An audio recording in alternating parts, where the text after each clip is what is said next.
how often when you speak, it carries weight around the league. How often do you hear from people, like whether it's a GM, a coach, a player who's either pissed off, sensitive, an agent? Do you hear from Gary Bettman often? Oh yeah.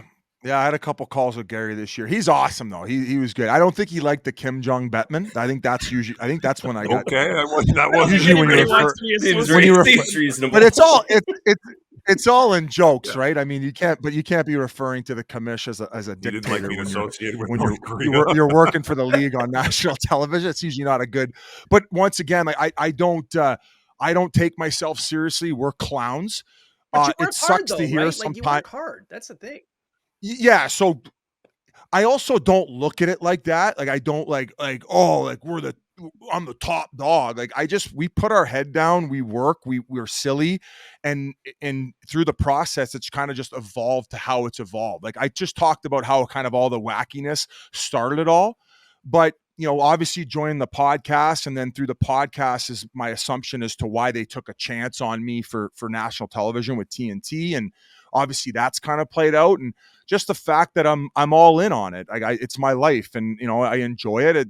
Does it become stressful? But it's kind of just been the situation where I've just kind of put my head down and I put the hours I put in, and we have fun doing it. And we tend to joke around a lot about the hockey. It's not that serious to us, but like I say, it does suck to hear when we're joking around about Patrice Bergeron renting ice and because he likes to go on the ice and stay in shape for some of these old timer games. And then all of a sudden we're saying he's skating, he's going to be making a comeback. So the Bruins internally have to release a memo saying, guys, this isn't true. like he's not. Hey, I had to call him myself, by the way, for that one. I've been on the ice with them every Friday. I'm on the ice with them hanging out. There you go. I realize I'm the only media guy in this room. The only guy who's doing just a little bit of media. I'm like, hey, this is not me. You're the guy. Call Patrice on panic. Like, Patrice, it's not me. It's not. Don't look this. He's like, Razor, relax. I know it's not you. Relax.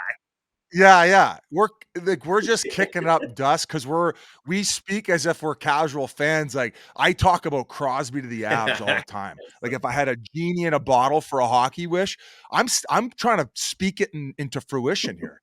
And so going back, like as far as the voice and no, it's just like we're all the same. We all snap it around. We all fuck around, and I guess it's evolved to where it's evolved to. But it's not something I wake up and think like, oh, we're fucking around and having a good time. And if it's taking it to where it's taking us. Speaking of fucking around, because I mean, obviously I follow your stuff and it makes me laugh because I know you're fucking around.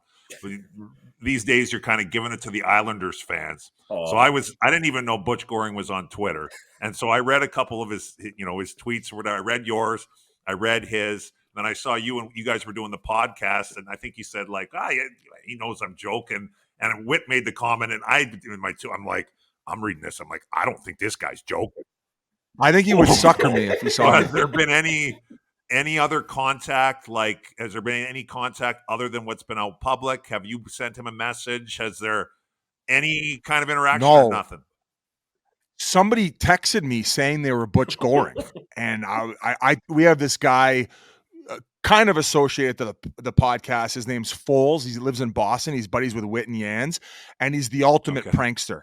He's gotten he texted Aaron Ekblad because Yans gave him Ekblad's number, assuming that it was the team chef who would come cook meals. So he was interacting with him, think he was going to set up this beautiful cooked meal with like surf and turf at his house. And then Yans and all the guys at his house were aware that he was being fucked with. So Ekblad thinks the chef's coming over with all this stuff prepared, and he's got this dinner party planned. And then he cancels on him like 20 minutes before. And so like Ekblad's got to come in and be like, boys, the chef just canceled. Like we got no food coming. I thought he was going to come. So he's a notorious prankster. So I thought it was him. And then we ended up calling the number live on air, and it was a fan who'd got my number online. This guy named Dominic asked, and then he completely folded. He was pretending he was Butch, and then he asked to be my assistant. So that was the only time I thought Butch was reaching out. But no, he's a diehard loyal Islanders fan. And listen, I might be dubbed as the Twitter guy, but he won the Twitter battle. Okay, so nothing has evolved from the Butch Goring, but I think that he's taking it a lot more seriously than I am. and I wouldn't. I think if I saw him in the hallway, I might walk the other way.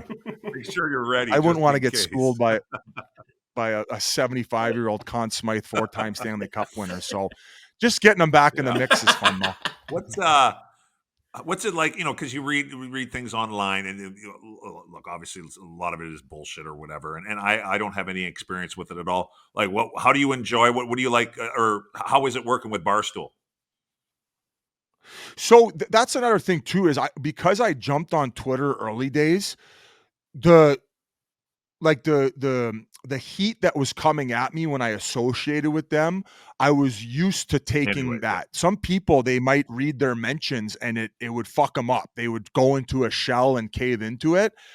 My give a fuck meter is like so low that, maybe some people say that, but if TNT was like, I love working with TNT and I love like doing all of it. But if it was like taken from me as a result of being associated to Barstool, it's like, I don't give a fuck. I'll just go take that, 20 to 30 hours a week of my time and devote it to something else that's going to get my wheels spinning. Grow something, grow something else. Maybe fucking hit the gym a little bit more and get a 6-pack or something. Right. So that's why I said, I'll put my head down and do whatever. And early on, I think, there was a lot of check marks and things coming at us for the association, but I'm a pretty good judge of character, and I know who I'm associated with, and it didn't really faze me at all. And some people didn't really want to work with us as much early on. Yeah, it was. So there was some instances like Gordon Miller kind of came at us a little bit there, and I just kind of I didn't really. I said, if you don't like us, you don't like us, and we'll just kind of stay in our lane and fuck off. That's a great way to look at it. 100%. Yeah.